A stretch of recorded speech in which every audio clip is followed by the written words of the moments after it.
technology, right? We should have to look at it. There we go. Well, let me just say to you how wonderful it is to be here.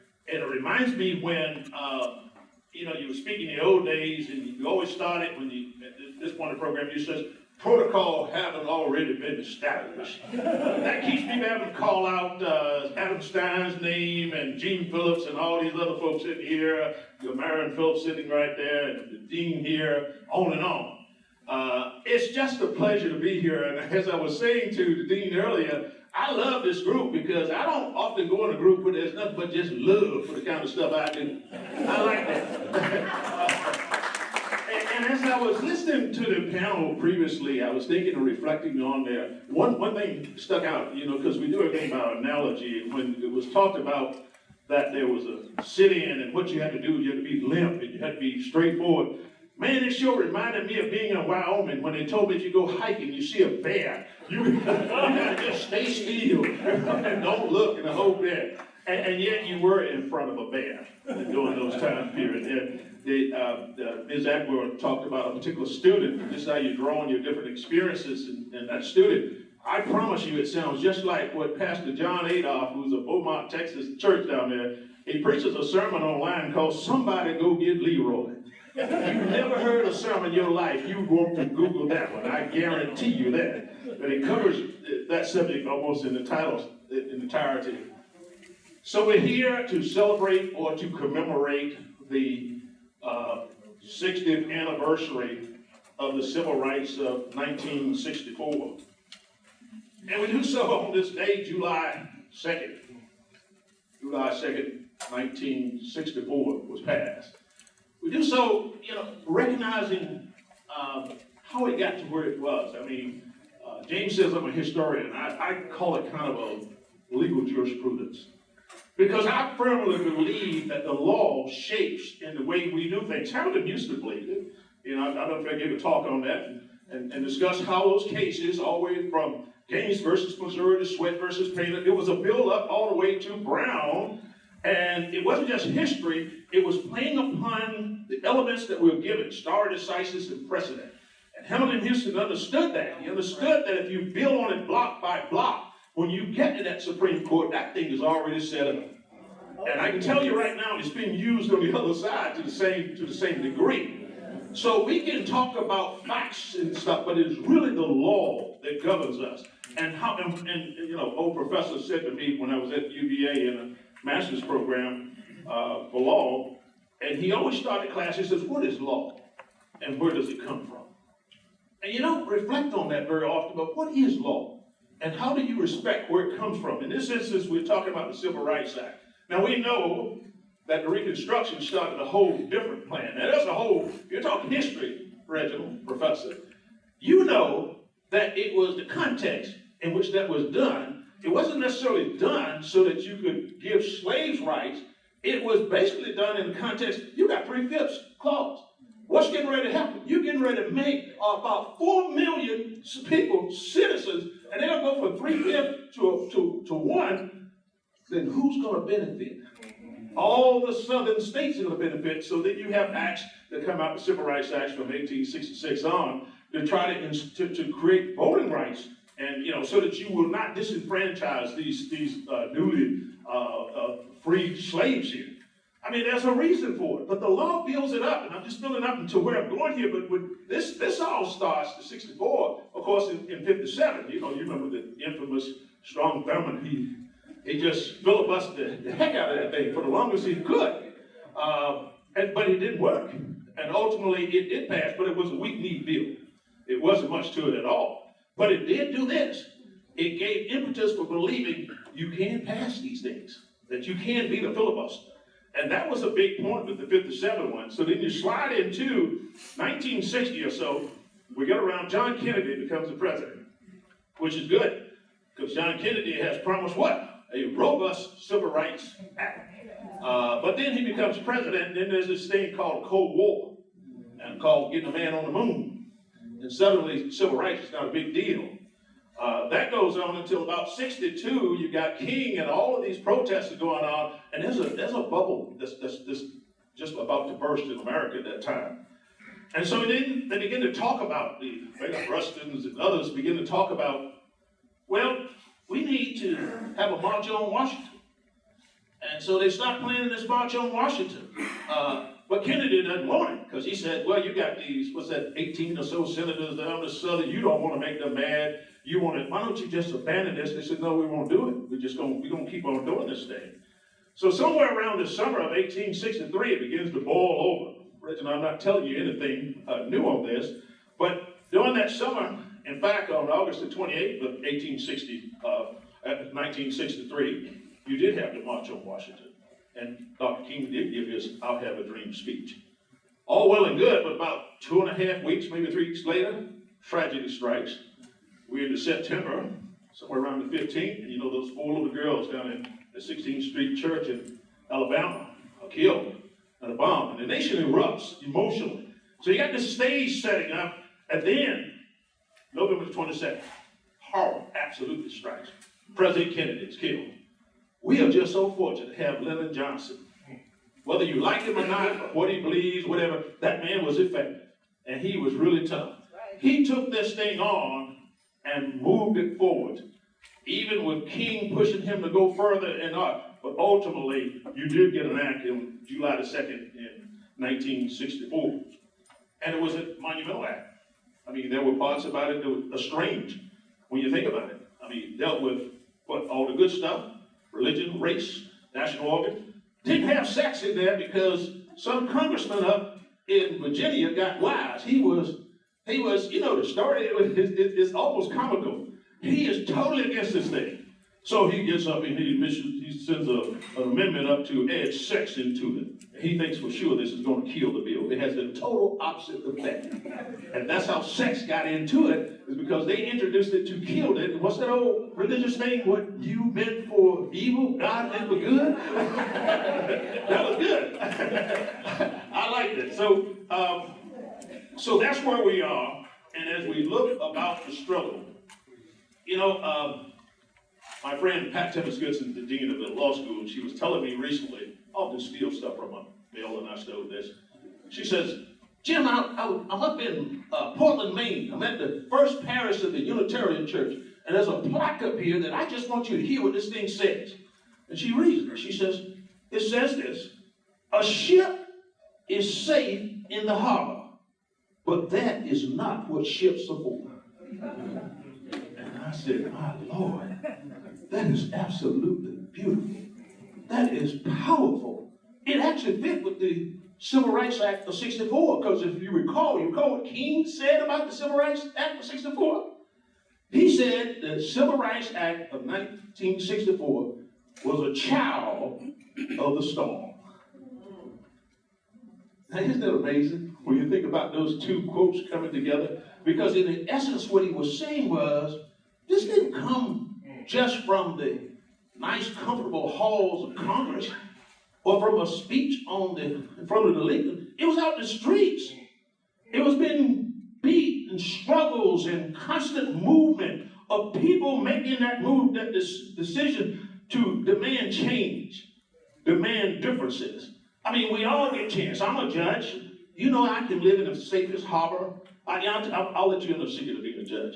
I can make this the easiest job ever. All I do is agree with everybody. I would never write a dissent, wouldn't write a concurrence. I just agree, and I can go camping, I can do whatever I want.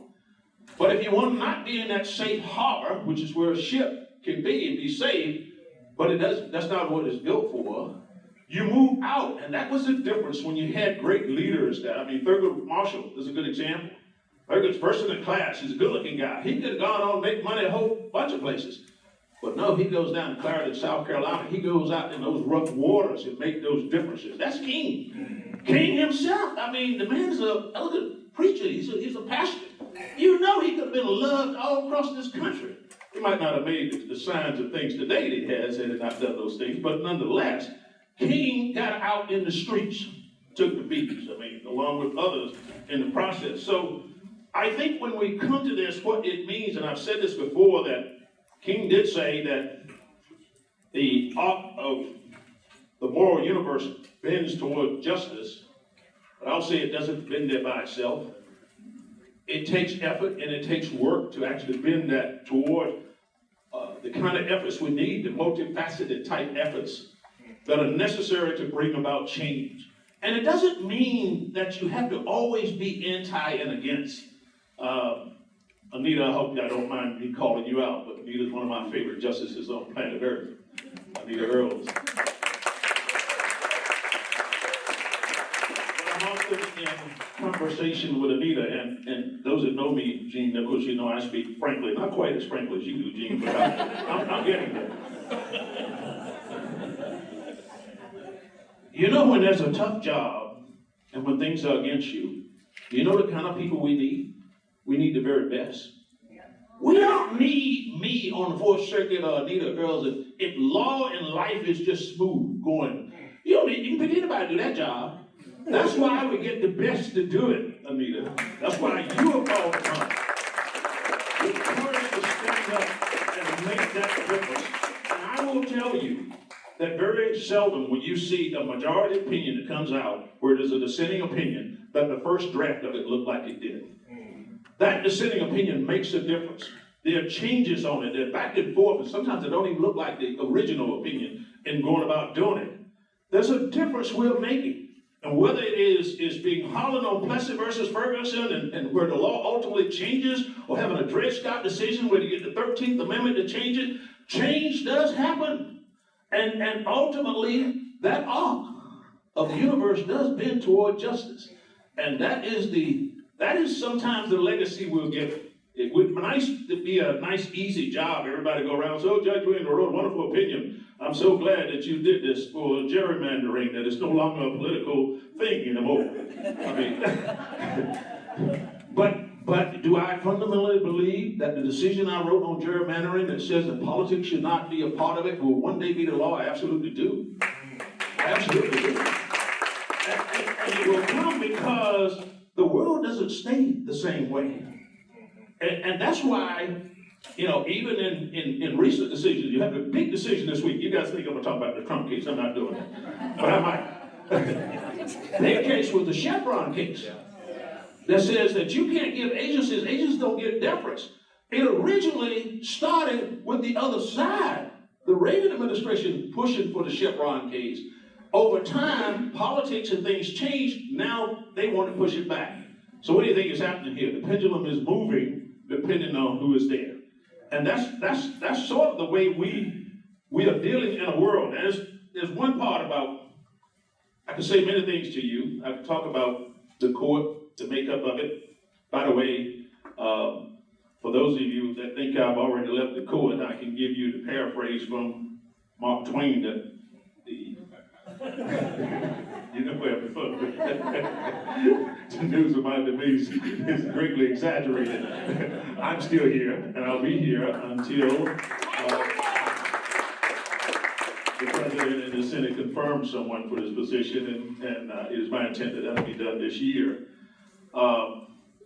There's one thing I want to leave with you, though, that because I think in all talks, what's important, and I love panels, I love opportunities to talk, but I like to drive our thought process to the next level. I mean, we can all just agree on this was terrible, that's horrible, and then you leave and that's kind of it.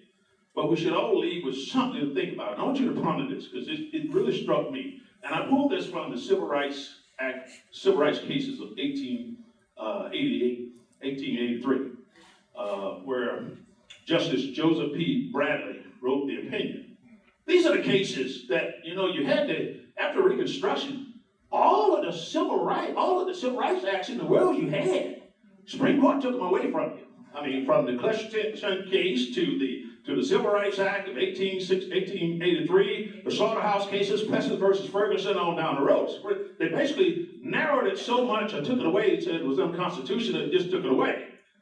And in the midst of doing that with the civil rights cases of 1883, there are like 5 cases, there's a quote in it that I pulled from that case, and I couldn't stop reading this quote, because I fundamentally believe that is the basis for the decisions that lead you to Shelby County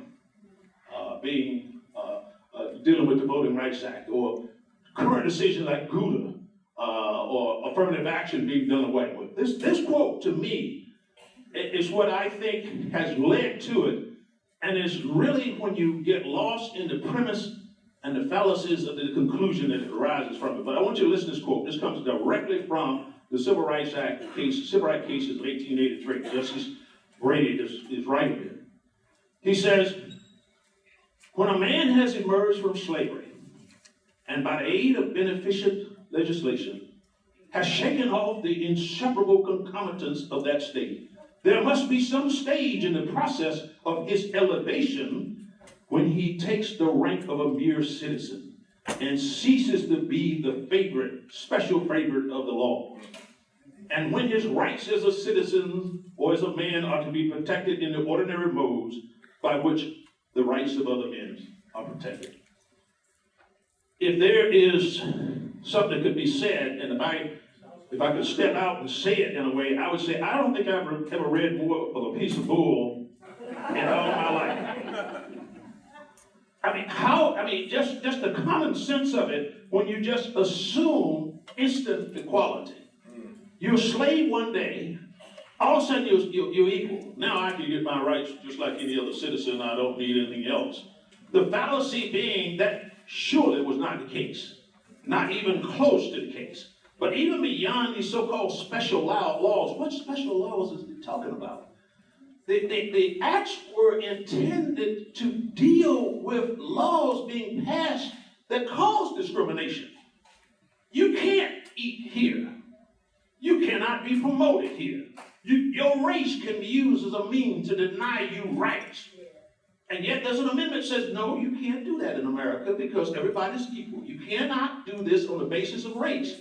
And yet he thinks that's a special law that favors them or give them an extra privilege. That's where you get the GUDA case with the 25-year rule that Secretary O'Connor comes up and says, well, in 25 years, it's all going to be equal, Reginald. It's going to be a nice little level playing field. Just let go 25 years ago, it's going to be fine. And we know that today, this struggle continues.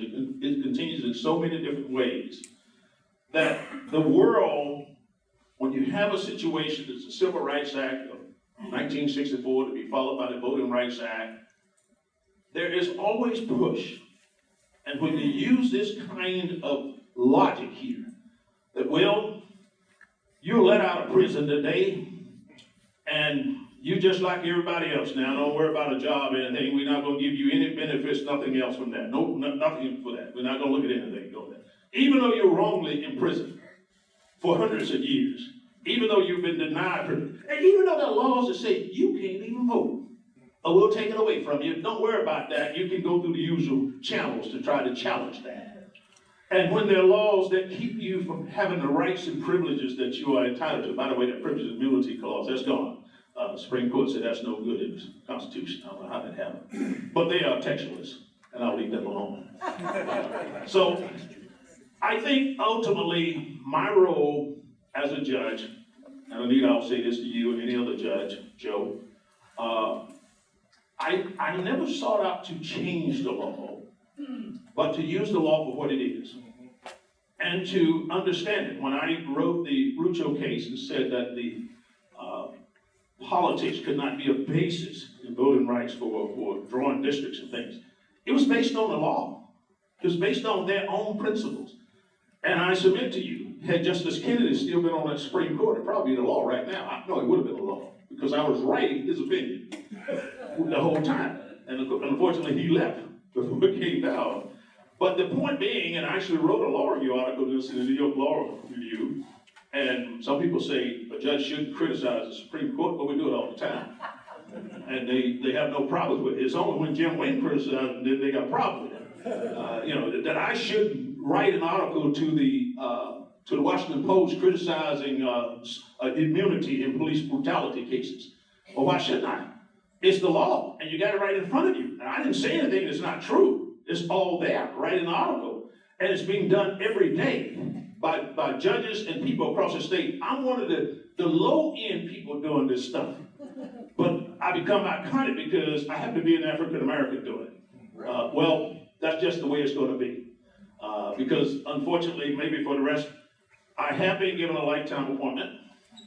I intend to stay about my term and serve it, and I will at all times seek to serve with dignity and fealty to the law, but I will never lose the courage necessary to stand up for those. There's one thing I'll leave with you, and I told a group of people this. They said, Judge, who is it that you relate to when you are on the bench?